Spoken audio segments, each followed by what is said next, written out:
Welcome once again to Commander by Danon. Today we continue to build decks led by the legendary creatures from Secrets of Strixhaven. Leading today's deck is the most flamboyant of bardic bands, Zaffai and the Tempests. Also, and I know it's annoying to keep hearing this, but statistically if I don't ask you to like and subscribe, the video gets fewer subscribers. Zaffai and the Tempests are a 7-mana 5/7 legendary human bard sorcerer. Once during each of our turns, we may cast an instant or sorcery spell from our hand without paying its mana cost. Two things to note. One, the card specifically says from our hand, so cards that have been exiled but can still be cast for a certain amount of time, or cards with flashback do not count. Secondly, when using an alternate casting cost, like Zaffai and the Tempests, X always equals 0. So you can't use Zaffai to create an infinitely large crackle with power to kill the table. I hope that makes sense. I also feel I should give you a warning. This is a bracket 4 deck and we've got a lot of expensive cards. We could have gone more expensive, but I cut a few cards that I feel belong in CEDH. Yes, I know there's no difference as far as what's allowed between bracket 4 and bracket 5, but since our deck is silly rather than scary, I left some of those out.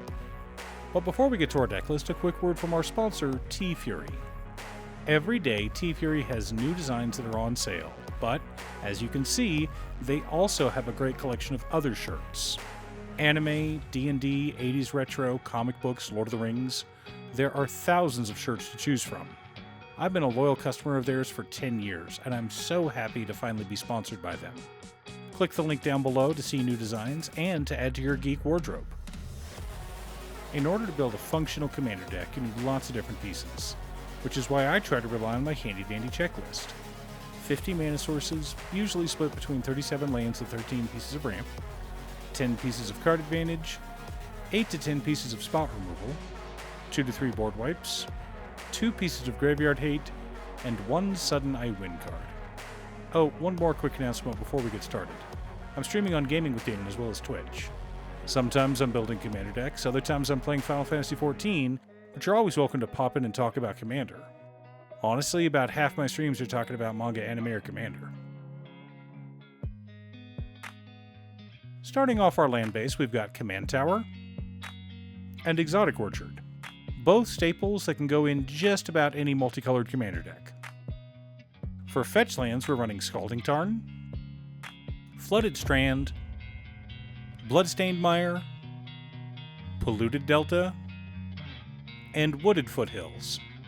Remember, fetch lands have no color identity.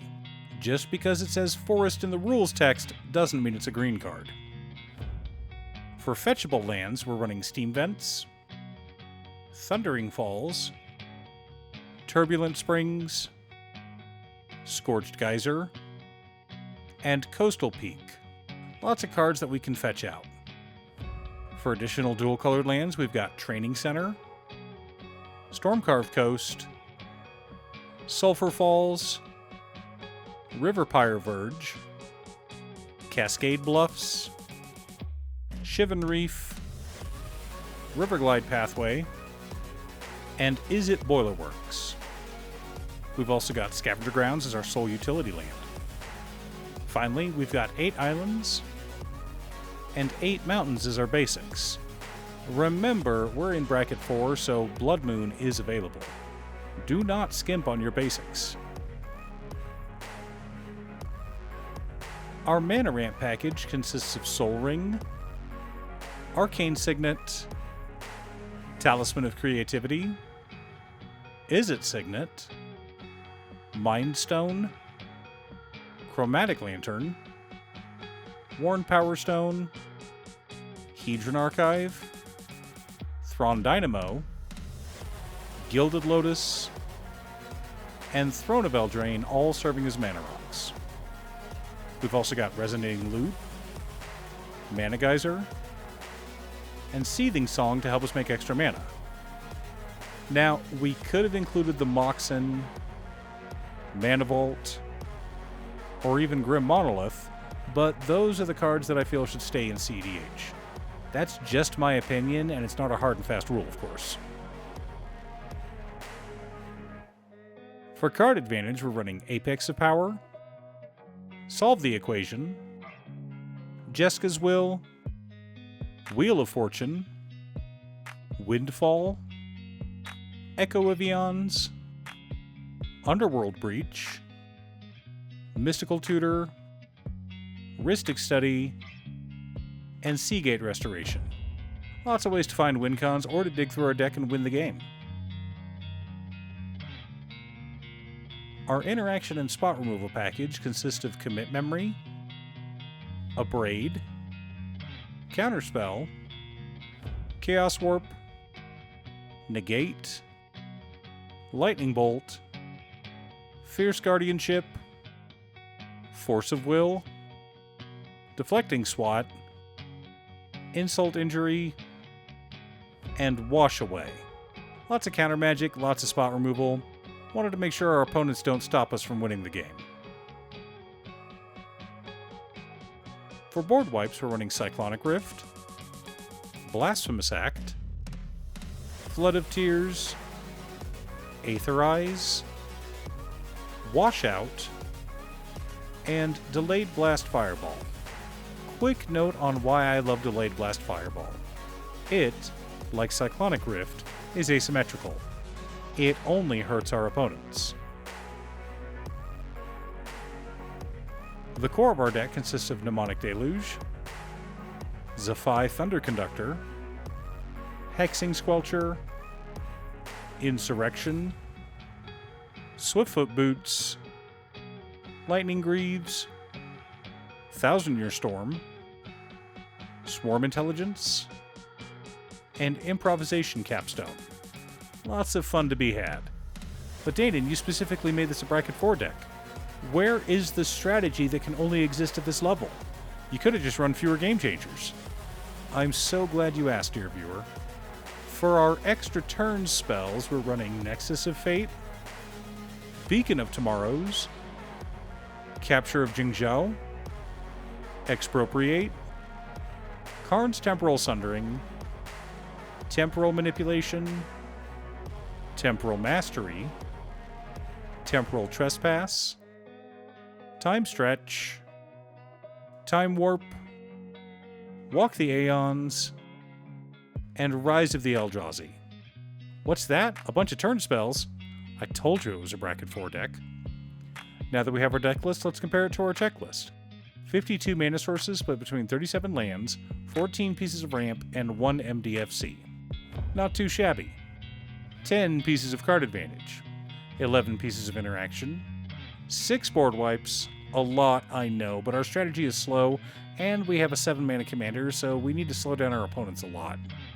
3 pieces of graveyard hate in Scavenger Grounds, Commit Memory, and Echo of Eons, several sudden I win cards.